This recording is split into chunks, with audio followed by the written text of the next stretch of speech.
Sir Indian 2 July 12 release பண்ணாங்க. நான் opening டேலே படம் பார்த்தேன். படம் எப்படி இருக்குதுன்னா,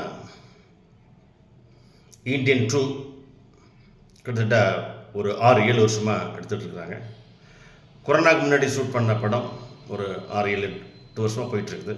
இப்போ தான் ரிலீஸ் பண்ணுறாங்க. பல நடிகர்கள், முன் நடிகர்கள் நடிச்சிருக்காங்க. அவங்க இப்போது உயிரோடு இல்லை. அது ஒரு வருத்தமான செய்தி தான். இந்த இந்தியன் 2 படம் டைரக்டர் படமா நடிகர் படமா என்று கேட்டால், இது முழுக்க முழுக்க டைரக்டர் சங்கருடைய படம் தான். அவருடைய கருவில் தான் இது உருவாகியிருக்கிறது. நடிகர் கமலஹாசன் ஒரு கதாபாத்திரம் தான். அவர் ஒரு பெருசாக தன்னுடைய கதையிலோ அல்லது படத்திலோ இன்வால்மெண்ட் தெரியவில்லை.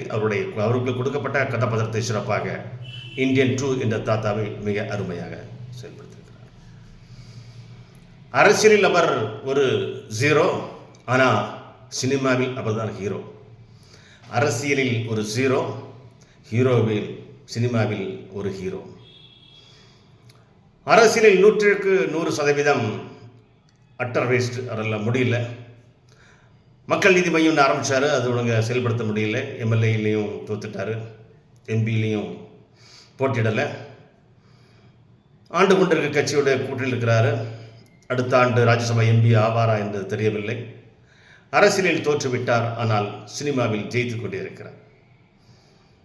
இந்தியாவில் ஒரு மிகப்பெரிய நடிகர் இருந்தார் என்றால் சிவாஜி கணேசனுக்கு அடுத்தது இன்று மிகப்பெரிய நடிகர் என்றால் திரு கமலஹாசன் உலக நாயகன். அதனை யாரும் மறுக்க முடியாது. ஒரு டைரக்டர் சங்கருடைய ஒரு பிரம்மாண்டமான படம். அவருடைய கருவை என்னவென்றால், ஊழலை ஒழிக்க வேண்டும், லஞ்சத்தை ஒழிக்க வேண்டும் என்பதுதான் மூல கருத்தை வச்சு தான் அவர் இந்த படம் இருக்கிறார். இதில் 4 இளைஞர்கள் நாட்டில் நடக்கின்ற, ஊரில் நடக்கின்ற பிரச்சனைகளை சோசியல் மீடியாவில் அப்லோட் பண்ணுறாங்க. அதுதான் ஒரு காட்சியை ஆரம்பிக்கிறது. இவர் பாரத பிரதமர் நரேந்திர மோடியுடைய திட்டங்களை ஆதரிக்கிறது மாதிரி தெரிகிறது. தூய்மை இந்தியா ஒரு பேனரை காமிக்கிறாங்க, ஒரு போஸ்டரை காமிக்கிறாங்க, ஒரு கட்டோட்டை காமிக்கிறாங்க. அது பக்கத்திலேயே ஒருத்தர் யூரின் போகிறாரு. அது மட்டும் இல்லாமல் கார்பரேஷன் லாரி குப்பையெல்லாம் வாரிட்டு போகுது. அந்த குப்பையிலேருந்து, லாரியிலேருந்து குப்பையெல்லாம் கீழே விழுது. குப்பையை விதைச்சிட்டு போகிறாரு. அதனுடைய மந்திரி ஒருத்தர் அதுக்கு ஊழல் பண்ணுகிறாருன்னு சொல்லி அப்படி கதையை ஆரம்பிக்கிறாங்க. சரி, தூய்மை இந்தியா உள்ளே வந்துடுது. அது மட்டுமல்ல, மூலக்கருவே ஊழலை ஒழிக்க வேண்டும். இன்றைய பாரத பிரதமர் நரேந்திர மோடியினுடைய ஊழலை ஒழிக்க வேண்டும், லஞ்சத்தை ஒழிக்க வேண்டும் என்றுதான் அவருடைய தலையாய கடமை. திரு கமலஹாசன் மாற்று கட்சியிலேயோ மாற்று கூட்டணி இருந்தாலும் நாம் கதையில் இருக்கிறதை சொல்கிறோம். அது சரியா தவறா என்று நீங்கள் எடுத்துக்கொள்ளுங்கள். நான் யாருக்கும் சப்போர்ட்டாகவோ அவர்களுக்கு யாரும் உதவியாகவோ அல்லது நான் சொல்லிதான் படம் ஓடுமோ என்பதெல்லாம் கிடையாது. எனக்கு தெரிந்ததை, நான் பார்த்ததை உங்களுக்கு ஷேர் பண்ணுகிறேன். அவ்வளவுதான். ஊழல் ஒன்று. 2வது தூய்மை இந்தியா. 3வது பார்த்தீர்கள் என்றால் நீட் தேர்வை ஆதரிக்கிற மாதிரி தான் டைரக்டர் சங்கருடைய நிலைப்பாடு இருக்கிறது. ஏனென்றால் ஒரு மருத்துவர் ஒரு ஏழை தாய்க்கு, ஒரு பெண்ணுக்கு ஆப்ரேஷன் செய்கிறார். வயிற்றில் செய்கின்ற ஆப்ரேஷனை முதுகில் செய்கிறார். என்னவென்று தெரியவில்லை, பதறுகிறார். உடனே அவர் யூடியூப்லேயும் ஃபேஸ்புக்லேயும் கூகுள்லேயும் சர்ச் பண்ணி அந்த ஆப்ரேஷனை பண்ணுறாரு. நண்பர்கிட்ட ஃபோனில் கேட்குறாரு. ஸோ சர்ச் பண்ணி ஒரு மருத்துவர் ஆப்ரேஷன் பண்ணுறாரு. 2 மணி நேரம், ½ அன் ஹவரில் பண்ண வேண்டிய ஆப்ரேஷன் 2.5 மணி நேரம் 3 மணி நேரம் ஆகி அந்த ஏழை பேஷண்ட்டு இறந்துடுறாங்க. அந்த குடும்பம் தெருக்கு வந்துடுது. அந்த ஏழை தாயின் மகன் எல்லாம் மிகவும் வருந்துகிறார்கள். அப்பொழுதுதான் அந்த மருத்துவருடைய சிஸ்டர் கேட்குறாங்க, நீ எல்லாம் படிச்சுட்டு எப்படிடா டாக்டர் ஆனால் ஒரு பேஷண்ட்டை ஒரு காப்பாற்றத்தில் ஆப்ரேஷன் பண்ணதில்லை, யூடியூப்பில் பார்க்குறேன், ஃபேஸ்புக்கில் பார்க்குறேன், கூகுளில் பார்க்குறேன்னு கேட்குறாங்க. அதற்கு அவங்க அம்மாவும் அப்பாவும் சப்போர்ட்டாக இருக்கிறாங்க. அப்பாவா கேட்குறான், அப்பா உங்களுக்கு எதாவது ஆச்சுன்னா இவரை வச்சு ஆப்ரேஷன் பண்ணுறதுக்கு நீ ஒத்துக்குவீங்களான்னு கேட்குறான். அம்மாவும் தட்டி கழிக்கிறாங்க. அம்மாவிட்டே ஒரு கேள்வி கேட்குறேன், அம்மா உனக்கு உடம்பு சரியில்லைன்னா நம்ம அண்ணன் தம்பி எழுதி கொடுக்குற மருந்தை நீ வாங்கி சாப்பிட்ருக்கிறியம்மா, சாப்பிடுவியா கேட்கும்போது தான் அதனுடைய உண்மை தெரிகிறது. ஒரு திறமையான ஒரு மருத்துவர் இன்றைய காலகட்டத்தில் தேவை என்பதை அவர் மறைமுகமாக சொல்லியிருக்கிறார். அது நீட் தேர்வை அவை மையப்படுத்தி தான் சொல்லுகிறார் என்று நான் கருதுகிறேன். தூய்மை இந்தியா, ஊழல், நீட். ஊழல் எப்படி ஒழிக்க வேண்டும்? ஊழல் ஒவ்வொருடைய குடும்பத்திலும் இருக்கிறது. ஒரு குடும்பத்தினுடைய தலைவரோ குடும்பத்தினுடைய தலைவியோ அவர்கள்தான் அரசு அதிகாரத்துக்கு வருகிறார்கள், அரசியலுக்கு வருகிறார்கள். இவர்கள்தான் ஊழலுடைய மூல காரணம், முக்கிய காரணமாக இருக்கிறார். ஒரு சார் பதிவாளர் ஒரு சதுப்பு நிலத்தை விற்பனைக்கு ஆவணம் செய்கிறார், அதற்கு உடந்தையாக இருக்கிறார், அதற்கு பணத்தை பெற்றுக் கொண்டுகிறார். அது மட்டுமல்லாமல் ஒரு லஞ்ச ஒழிப்பு அதிகாரி லஞ்சத்தை ஒழிக்க முற்படுகிறார், ஆனால் லஞ்சத்துக்கு அவரை அடி பணிந்து லஞ்சம் வாங்குகிறார். ஒரு சேவை மையம் செய்கின்ற ஒரு நிர்வாகி அதிலும் ஊழல் செய்கிறார். ஒரு சார் பதிவாளர் நடிகை ரேணுகாவில் நடித்திருக்கிறார்கள். அவர்கள் செய்த ஊழலை அந்த ரேணுகாவுடைய மகளே தன்னுடைய தாய் செய்கின்ற ஊழலை வெளிச்சத்துக்கு கொண்டு வருகிறார். அந்த அம்மா சார் பதிவாளர் அந்த ரெஜிஸ்ட்ரார் கைது செய்யப்படுகிறார். ஊழலை கண்டுபிடித்தது யார் என்றால் தன்னுடைய மகள்.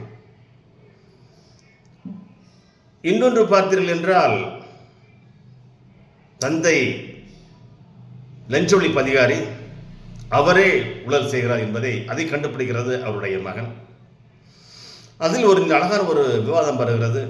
அம்மா அந்த தந்தைக்கு சப்போர்ட்டாக இருக்கிறா. அப்போ அந்த மகன் கேட்குறான், அம்மா நீ வைத்திருக்கிற 50 புடவைகளில் 40 புடவை அப்பா லஞ்சத்தில் வாங்கிய புடவைகள், உன்னிடம் இருக்கின்ற 10 புடவைகள் தான் அப்பாவுடைய நேர்மையான சம்பளத்தில் வாங்கப்பட்டது. அம்மா உன்னிடம் இருக்கிற 150 பவுன் நகைகள் எல்லாம் அதில் 100 பவுன் அப்பாவுடைய கொள்ளையிலும் லஞ்சத்திலும் பெறப்பட்டது, வாங்கப்பட்டது. 50 தான் சுத்தமான நகை, அது அப்பாவால் உழைப்பில் வந்தது. 100 பவுன் ஊழல் பணம். அது மட்டுமல்லாமல் நீ அணிந்திருக்கிறாயே 10 பவுன் செயின், தாலி செயின், அந்த தாலி செயினில் 5 பவுன் அப்பாவுடைய ஊழல் பணத்தால் உருவாக்கப்பட்டது, வாங்கப்பட்டது. மீதி 5 பவுன் தான் அப்பாவுடைய நேர்மையான சம்பளத்தில் வாங்கப்பட்டது என்று சொல்லுகிறார். அந்த மகள் என்ன சொல்லுகிறார், உன்னை நல்ல இடத்துக்கு கல்யாணம் பண்ணி கொடுக்க வேண்டும் என்று தான் நான் ஊழல் செய்கிறேன், நான் பணத்தை சம்பாதிக்கிறேன் என்று தாய் சொல்லுகிறார். அந்த தாயும் அந்த மகன் என்ன சொல்கிறார்கள் ஒரு கட்டத்தில், நீங்கள் எல்லாம் என்னை எப்படி விளக்குகிறீர்கள், நேர்மையாக இருக்க வேண்டும், ஊழல் செய்யக்கூடாது, லஞ்சம் வாங்கக்கூடாது என்று சொல்லிக்கிட்டு, ஆனால் நீங்களே லஞ்சம் வாங்குகிறீர்கள், நீங்களே ஊழல் செய்கிறீர்கள், நீங்களே லஞ்சத்துக்கும் ஊழலுக்கும் அடிபணிகிறீர்கள், அதுக்கு ஊன்றுகோலாக இருக்கிறீர்கள் என்று அந்த பெற்ற மகளோ அல்லது பெற்ற மகனோ அந்த இரு கதாபாத்திரத்தில் சொல்கிறார், ஊழலை ஒழிக்கிறார்கள். மூன்றாவது முக்கியமான கதாபாத்திரம் என்னவென்றால் ஒரு சேவை மையம் டைரக்டர் பாலா, மனோபாலா இருக்காங்களே, அவர் பண்ணுறார். அவர் சேவையில் என்னடா சம்பாதிக்க முடியும்னா, அவர் ஒரு ஆதார் அட்டை வச்சு ஒரு 300 ரூபாய்க்கு ஒரு நாளைக்கு 50 பேர் வேணால் என்ன அமௌண்ட்டான்னு சொல்லி அவர் ஒரு மிகப்பெரிய ஊழலை செய்கிறார். அதை கண்டுபிடிக்கிறது அவருடைய மனைவியினுடைய தம்பி மச்சான், அவர் வீட்டில் வருகின்றார். ஸோ ஒவ்வொரு குடும்பத்திலும் ஒவ்வொரு வீட்டிலையும் ஊழல் இருக்குது. அந்த ஊழல் யார் என்றால் அந்த வீட்டினுடைய தந்தையாக இருக்கிறார், அல்லது தாயாக இருக்கிறார், அல்லது அந்த வீட்டினுடைய மாமாவாக இருக்கிறார். சார் குடும்பத்தில் இருந்து தான் இந்த ஊழல் ஏற்படுகிறது. அதனை ஒழிக்க வேண்டும், ஊழலை ஒழிக்க வேண்டும் என்றால் குடும்பத்திலிருந்து ஒழிக்க வேண்டும் என்று சொல்கிறார். காய்கறிகள் வாங்க போனால் அங்கு ரசாயன பொருட்கள் தொடரப்படுகின்றன, அதை வைத்து வியாபாரம் பண்ணுகிறார்கள். மீன் வாங்க சென்றால் மீனில் அந்த வாய்க்குள் கோழி வைத்து எடையை உயர்த்தி வியாபாரம் பண்ணுகிறார்கள். இப்படி பல ஊழல்கள்லாம் இருக்கிறது. இதற்கெல்லாம் காரணம் என்னவென்றால் அந்த பெற்றோர்கள் தான் அந்த மூல காரணம் என்று சொல்லி தான் இந்த படத்தை கொண்டு செல்கிறார், ஊழலை ஒழிக்க வேண்டும் என்று. அது மட்டுமல்லாமல் இந்தியாவுடைய பொருளாதாரத்தில் இந்தியாவுடைய அரசிடமிருந்து ரிசர்வ் பேங்கிலிருந்து நீங்கள் லோனை வாங்கி கொண்டு லோன் ஒழுங்காக திருப்பி கட்டாமல் நிறுவனம் தொழில் மெலிந்து விட்டது அல்லது நலிந்து விட்டது, லாஸ் ஆகிவிட்டது, நஷ்டத்தில் என்று சொல்லி அதனை ஏமாற்றி அரசிடம் சொல்லி பணத்தை கொள்ளையடித்து விட்டு கடைசியில் நீங்கள் ஊரை விட்டே நாட்டை விட்டே வெளிநாட்டுக்கு செட்டில் ஆகி வெளிநாட்டில் நீங்கள் வாழ்கின்றார்கள். அதையும் இந்த தாத்தா, இந்தியன் தாத்தா அவர்களை பந்தாடுகிறார். கிரானைட் ஊழல்வாதி அவருடைய மகளுடைய கல்யாணத்திற்காக அந்த தங்கங்களெல்லாம் ஒரு பெரிய மாளிகையிலேயே தங்க நகைகளாக இருக்கிறது. அவர் பயன்படுத்துகின்ற பாத்ரூமே தங்கத்தால் செய்யப்பட்டிருக்கிறது. அப்பேற்பட்ட ஊழல்வாதிகள் எல்லாம் இருக்கிறார்கள். அவர்களெல்லாம் கண்டுபிடித்து அவர்களெல்லாம் சிறைக்கு அனுப்புகிறார் இந்த இந்தியன் தாத்தா 2. ஆரம்பத்தில் என்ன சொல்கிறார்கள், ஒரு காலகட்டத்தில் கம்பேக் இந்தியன் 2 தாத்தா என்று ஒரு ஷேர் பண்ணுறாங்க, ட்ரெண்ட் ஆக்குறாங்க. அது அந்த ட்ரெண்டில் தான் வெளியூர்லேயே வெளிநாட்டில் இருக்கின்ற திரு நடிகர் கமலஹாசன் இந்தியன் 2 தாத்தா அப்போ தான் அவர் கம்பேக் இந்தியன் 2 என்று ட்ரெண்ட் ஆன உடனே ட்விட்டர்லேயும் ஃபேஸ்புக்லேயும் வாட்ஸ்அப்லேயும் ட்ரெண்ட் ஆனால் அதை பேஸ் பண்ணி தான் அவர் இதை தட்டி கேட்கறதுக்காக இந்தியா வருகிறார். அவருடைய செயலெல்லாம் இந்த திருத்துகிறார், ஊழலை ஒழிக்கிறார்.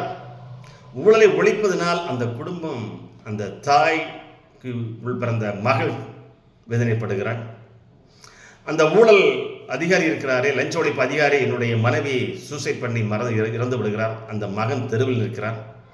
ஸோ நம்ம ஊழலை ஒழித்தால், ஊழலை ஒழிக்கின்ற போது நாம் தெருவில் வந்து விடுகிறோமோ, நம்முடைய அப்பா அம்மா செய்கின்ற தவறுகளால் நாமளே அதனை வீடியோ எடுத்து அரசுக்கு அனுப்பி அரசு அதிகாரிகள் நம்மளை கைது செய்யும்போது நாமளே நம்ம அப்பாவையும் அம்மாவையும் மாமாவையும் காமித்து விடுத்து நாமே கடைசியில் இந்த வேதனைக்கு வருந்துகிறோமே என்று ஒரு கதையை சொல்லி, அதற்குள் இதற்கு காரணம் இந்தியன் 2 தாத்தா தான். ஸோ இந்தியன் 2 தாத்தா வந்தபோது இவ்வளோ பிரச்சனை எனக்கு வருது. அப்பாவை காமிச்சு கொடுத்தேன், அம்மாவை காமிச்சு கொடுத்தேன், மாமா காமிச்சு கொடுத்தேன், நான் இப்போ எல்லாரும் இழந்துட்டு நான் அனாதியாக இருக்கிறேன். ஸோ அதனால் இந்த தாத்தா மறுபடியும் திருப்பி அனுப்புகிறாங்க, கோபேக் இந்தியன் தாத்தா, கோபேக் இந்தியன் 2ன்னு. அதுவும் ட்ரெண்ட் ஆகுது. ஒரு நேரத்தில் ஆரம்ப காலத்தில் அவர்களை கம்பேக் இந்தியன் 2 தாத்தா என்று சொன்ன அந்த சோசியல் மீடியா நண்பர்கள், அந்த பொதுமக்கள், அந்த ஊர் மக்கள், நாட்டு மக்கள் அதே இந்தியன் 2 தாத்தாவை கோபேக் என்று சொல்கிறார்கள். சார், இது மொத்தத்தில் ஊழலை ஒழிப்பதற்காக எடுக்கப்பட்ட படம். மிக சிறப்பாக இருக்கிறது. பொதுவாக சங்கர் படம் என்றாலே பிரம்மாண்டமாக இருக்கும். அவருடைய தயாரிப்புகளெல்லாம் மிக பிரம்மாண்டமாக இருக்கும். படம் நன்றாக இருக்கிறது. மிகப்பெரிய ஊழலை ஒழிக்க வேண்டும் என்ற எண்ணத்தில் துவக்கப்பட்ட அவருடைய எல்லா படங்களும் அப்படித்தான் இருக்கிறது. இந்தியன் 1 விட இந்தியன் 2 நல்லா இருக்கா நல்லா இல்லையா அது நீங்கள் தான் முடிவு பண்ணணும். என்னை பொறுத்தவரையில் மிக ஒரு சிறந்த படம், எல்லோரும் பார்க்க வேண்டிய படம். ஆனால் சோசியல் மீடியாவிலே ஏதோ அதற்கு நெகட்டிவாக போய்கொண்டிருக்கிறது. படம் சரியில்லை, படம் எப்படி உட்கார்ந்து பார்க்குறீங்க, படத்தில் கதை இல்லை, பாட்டு இல்லை, ஃபைட் இல்லை, கிளாமர் இல்லை, ஜோக் இல்லை, டபுள் மீனிங் இல்லை, என்னெல்லாமோ சொல்கிறாங்க. பட் இது ஒரு சிறந்த நாட்டுக்கு தேவையான படம். ஊழலை ஒழிக்க வேண்டும், ஆனால் ஊழலை ஒழிக்க யாரும் தயாராக இல்லாத காரணத்தாலோ அந்த படம் அவர்களுக்கு பிடிக்கவில்லையோ என்பது தெரியவில்லை. ஏனென்றால் ஒரு அரசு டாஸ்மார்க்கை மூட வேண்டும் என்றால் அந்த அரசுக்கு மக்கள் ஓட்டு போடுவார்களா என்றால் ஓட்டு போட மாட்டார்கள். ஏனென்றால் மக்கள் சாராயத்திலையும் டாஸ்மார்க்கிலையும் மிதந்து கொண்டிருக்கின்ற நேரத்தில் நான் ஆட்சிக்கு வந்தால் டாஸ்மார்க்கை மூடுவேன் என்று சொன்னால் அது சாத்தியமாகுமா? அந்த கட்சி மீண்டும் ஆட்சிக்கு வருமா என்பது கேள்விக்குறி, நடப்பதற்கு வாய்ப்பில்லை. அதுபோலத்தான் ஊழலில் ஒரு சர்டிஃபிகேட் வாங்குவதற்கோ, டெத்து சர்டிஃபிகேட்டோ, ஒரு பர்த் சர்டிஃபிகேட்டோ, ஒரு கம்யூனிட்டி சர்டிஃபிகேட்டோ வாங்குவதற்கு ஊழல் இருக்கிறது. ஊழலே பழகி போன, ஊழலே மெலிந்து போன நம்முடைய மக்கள் அந்த ஊழலை மையமாக கொண்டு ஊழலை ஒழிக்க வேண்டும் என்று ஒரு எடுத்திருக்கின்ற காரணத்தால் தான் அந்த படத்தை இவர்கள் ஏற்றுக்கொள்ளவில்லையோ அல்லது எதிர்மறையாக விமர்சனம் செய்கிறார்களோ என்னவோ தெரிகிறது. ஒரு சிறந்த படம், நாட்டை தூய்மைப்படுத்துகின்ற படம், நீட்டை ஆதரிக்கின்ற படம், ஊழலை ஒழிக்க மிகவும் அற்புதமாக நடிகர் கமலஹாசனுடைய நடிப்பாலும் டைரக்டர் சங்கருடைய இயக்கத்தாலும் மிகப்பெரிய பிரமாண்ட படம். எல்லோரும் பார்க்கலாம் என்று எனக்கு தோணுகிறது. ஒரு சமுதாயத்திற்கும் ஒரு நாட்டிற்கும் ஒவ்வொரு குடும்பத்திலும் எப்படி இருக்க வேண்டும், ஒரு குடும்பம் தூய்மையாக இருந்தால், சுத்தமாக இருந்தால், ஊழல் செய்யாமல் நியாயமாக செயல்பட்டால் இந்த நாடு செழிப்படையும். வீடு சுத்தமாக இருக்க வேண்டும், வீட்டில் ஊழல் இருக்கக்கூடாது, இருந்தால் நாடு நலம் பெறும் என்ற நல்ல கருத்தை, ஊழலை ஒழிக்க வேண்டும் என்று தேசத்திற்கு இன்றைய காலகட்டத்தில் கொடுக்கப்பட்ட கதை படம் இந்தியன் 2. நான் மரமார்ந்த திரு சங்கர் அவர்களை வாழ்த்துகிறேன், நடிகர் கமலஹாசனை வாழ்த்துகிறேன். அவர் மாற்றுக் கட்சியில் இருந்தாலும் கதை ஊழலை ஒழிக்க வேண்டும், தூய்மை இந்தியா, நீட் போன்ற முக்கியமான தேவையை சொல்லியிருக்கிறார்கள். ஆனால் நகைச்சுவை ஏன் வருதுன்னு எனக்கு புரியல. நகைச்சுவைன்னா என்ன, ஊழலை மலிஞ்சிருக்கும் போது ஊழலை ஒழிக்கணும்னு சொன்னால் மக்கள் ஏற்றுக்குவாங்களா என்ன? டாஸ்மார்க்கை இப்போ மூடணும்னு சொன்னால் எல்லாம் ஏற்றுக்குவாங்களா என்ன? ஸோ ஊழலை